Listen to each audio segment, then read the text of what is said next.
হাসান ইমরান যিনি রাজ্যসভায় গেছিলেন, তার যে সিমি যোগ সেটা বাংলাদেশ রিলেটেড।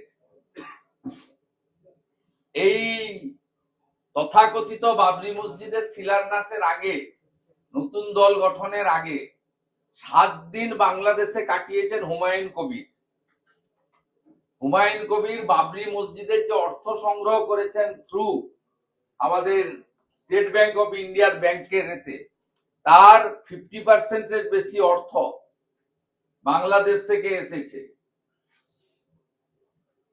হুমায়ুন কবির তার বাবরি মসজিদ তৈরি করার আগে এবং তার যে দল গঠন করার আগে 7 দিন বাংলাদেশে থেকে এসেছেন।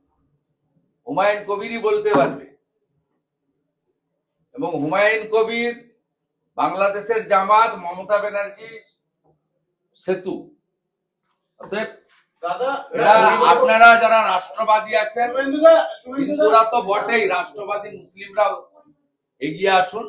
এটা দেশের সুরক্ষার প্রশ্ন, বাংলার সুরক্ষা।